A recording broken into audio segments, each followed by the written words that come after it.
Liverpool have had a fantastic season so far, beating and brushing everybody aside, except one team at the start of the season. However, there has been one gentleman in the entire Liverpool team that has ensured that this has been a success story, glossing over all the mishaps going on that we are about to break down. And this gentleman is the man. Yes, his name is Alisson. Yes. Alisson Becker is the man who has been holding Liverpool down and covering all their, imperfections. Why am I saying so? So far, he has been conceding 1.2 goals per game. Yes, and Liverpool have actually gone all season, been beating everyone. However, in that winning streak, they've only had two games, I should say, that they have actually kept clean sheets. One was against Arsenal, when both teams approached the game in a form of weird tactics that both teams are not accustomed to. Both teams were defensive in that game. And the second game for Liverpool was that game when they played Burnley. They had to take the sending of Leslie Ugochukwu off the pitch and also a handball from Hannibal to actually get them to get Mo Salah to convert a penalty that got them a win in that one. Because Burnley, they were solid as a rock, and also they were packing the bus like never before, as if they were constructing the London Bridge. However, this very gentleman here, that is Alisson, has kept them in the race, has kept them on top of the league. He has been that single man to pull off all the saves. So far, he's conceded 7 goals. Liverpool have scored in excesses of about 12 goals. Yes, 12 goals in the EPL. He's conceded 7 goals in the EPL. Now, look at some important statistics here. Conceded from inside the box, 6. So that means you need to get in the box to kick that particular ball, and he has conceded 6 of such goals. What does this mean? We'll break this down much later in slides. Now, conceded from outside the box, that is something more like a wonder shot. That is 1. Now, look at the amount of saves he has been able to make. 9. Out of this 9, 5 came from just one game. What game am I talking about? Let me hold you in suspense a bit. And also saves from inside the box. So all his saves he has made have been from inside the box. Does this reveal something about the goalkeeper, Alisson? Maybe it just shows that if shots come from outside the box, he will not be actually able to save, because so far he has not saved any ball from outside the box. Is that the case, or is just that Liverpool are so open at the back that you don't even need to take a shot from outside, because you can actually just go through like butter through bread and get to your actual goal. That is the goal post. And also look at the shots that he has parried. So he has not caught any ball outright this season. He has only been able to parry shots. Now, what I was talking about, saying that he actually made 5 saves in one game, that game was the game they played against Crystal Palace. Crystal Palace has looked to be the Achilles heel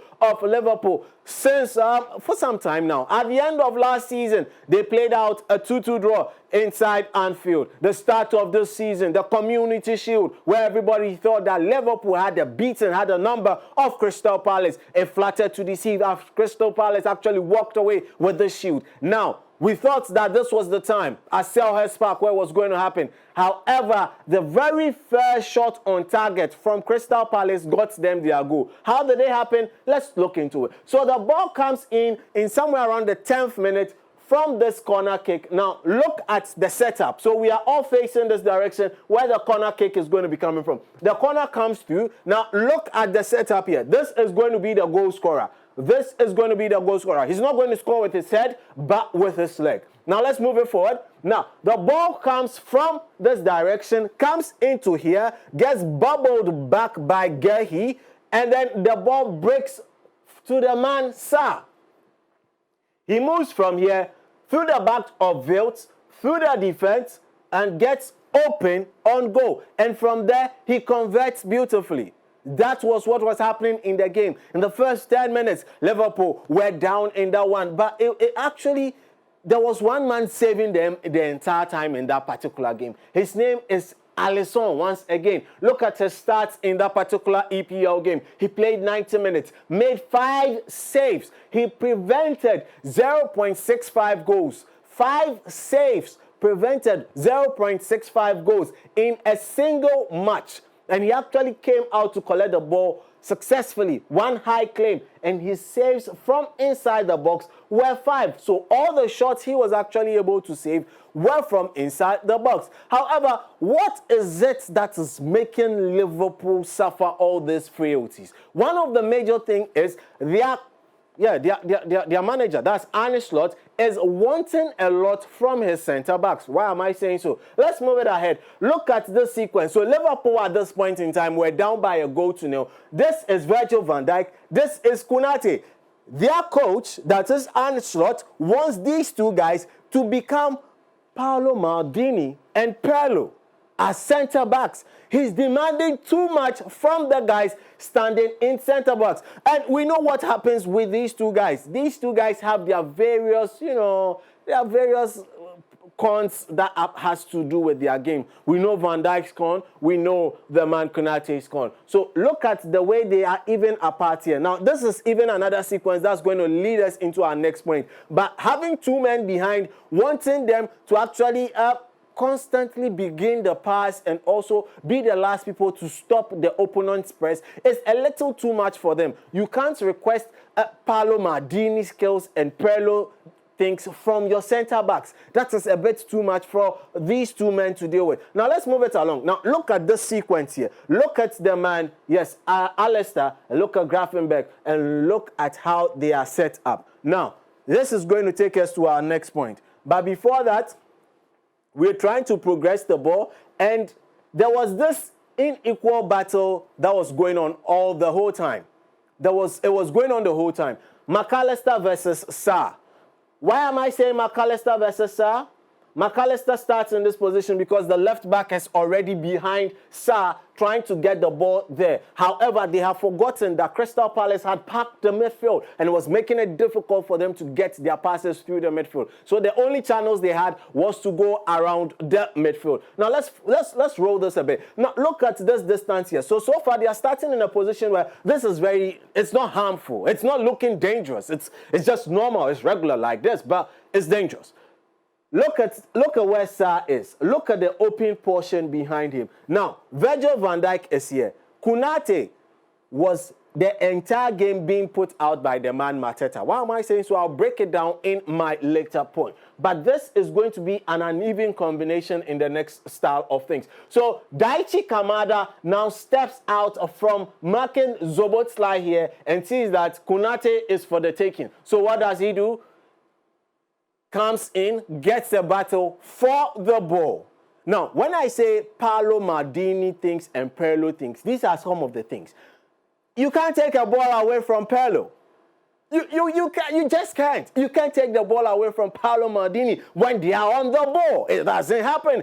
But you can't request such also from the likes of Konate. That is what Arne Slot is requesting from his centre-backs. And it's a bit too much responsibility at this point. So Daichi Kamada gets this ball, and all of a sudden, McAllister is caught flat-footed. And then, yes, Mateta is on his bike and he's away. In the next sequence, this actually was one of the saves that was made by Alisson. Let's roll it again. Now, this is it. So, Sarr has taken off in a foot race against McAllister, and we know who is winning all day. Certainly, Ismail Assar is winning that all day. This eventually ends them up in a situation where they are now overloading the back line of Liverpool. It becomes Daichi Kamada, Mateta, and Ismail Assar versus the two centre-backs, who a lot already was being requested from them. Let's move it along. Now, the second one they were having to deal with is the man. Arne Slot is not asking his players to go forward and start the press early. That's causing them to have numerical disadvantages in their opponent's half. Not only in this game, but in a lot of games. Now, count here. 1, 2, 3, 4, 5, 6, 7 players for Crystal Palace. How many players for Liverpool? 1, 2, 3, 4. Now, you are making a situation where this could easily be a little triangle that could go on. You expand this a bit, and then you are getting 1, 2, 3 being played around in, a little rondo that could go on. This numerical advantage could turn sour quickly. It actually did. Let's move it on. Now, so the ball gets thrown into this gentleman here. Now, he finds this particular man open. At this point in time, Salah is nowhere to be found. Salah is actually nowhere in the picture. Salah should have been somewhere here, trying to put pressure. However, this was not the case. Let's move it right along. Now, the ball comes through to him. He gets the ball, and we are off to another attack on Liverpool because Liverpool are constantly getting numerically disadvantaged in the opponent's half of play. So when they get numerically disadvantaged, it creates a situation where the opponent is able to actually just get onto their bike and burst and hit them hard in that case. Now, one thing Arne Slot has been constantly fixated on since the end of last season is always having a +1 in defense to assist his centre backs. Now, how do you have a +1 in defense and still end up like this with Gravenberch hovering here and McAllister hovering here? Because you're asking too much of them as well, whilst trying to push your laterals, actually, I should say, up the pitch. So it's creating a very, very difficult problem for them. One thing they cannot also deal with is the ball over the top. And in this entire game, one thing we saw that was beautifully done by Oliver Glasner was to, single out Konate, and Mateta was constantly on Konate. Anytime Crystal Palace felt that they could not go through the paces and go through the channels to get the ball up the pitch, they just ballooned it, targeted Mateta, and it worked to perfection. Liverpool seem not to have answers to balls that come over the top. They seem not to understand what the coach wants to do with their backline with the +1 man he keeps adding. And that +1 man actually ends up affecting their midfield play, leaving a lot of gaps in midfield even when they have the ball and they are supposed to be controlling situations. Does that mean they actually need a player in the profile of a right defensive midfielder, not any of the interesting shenanigans or names that we give to it, deep line playmaker? No. Liverpool look like they need to rectify something. And the funny thing is, the earlier they notice this and rectify it, the better, because it could literally end up with them not winning anything this season if they don't sort these things out. It's very important that Liverpool understand where they are in the season. You've gone out, you've purchased the man. Yeah, Florian Wirtz, over 120 million. He's not had an assist in more than 7 games. It's worrying. But Liverpool fans and, fanatics say we should give them time. If this player was a player of Manchester United, I kid you not, he would have been having it now. He would have been having it. If Sesko, even despite Manchester United's performance, had not scored a goal now, no one would spare him. If Joao Pedro had not scored a goal till now, no one would spare him. Even already they are saying he has gone 2 games without a goal. You get me? So Liverpool are getting things easier bet to get off some things. Now, remember that Hugo Ekitike also got injured yesterday. Yeah. The same game that they also were beaten by a long goal against Galatasaray because the goal came in which form again? Another over-the-top ball. 23 seconds from what Cody Gakpo was doing in the penalty area of Galatasaray to the goal or penalty that was conceded and then turned into a goal. It's only 23 seconds. 23 seconds. That's how fast it can turn sour for the man Arne Slot. And he's really got to put things in place or his slot machine might just be broken. Anyways, that's as far as that is concerned, but Liverpool need to sort out their defense and especially that DM position. You can have all the fanciful names, deep line playmaker, play all the balls that you need from deep. However, when it comes to when it's important, you might be caught lacking because the player might not have that technical ability to fill in that place. Guess who was putting Nketiah on side and the second goal was actually considered a goal? Gravenberch. Gravenberch in the Liverpool setup is considered as their what? Defensive midfielder. There you have it.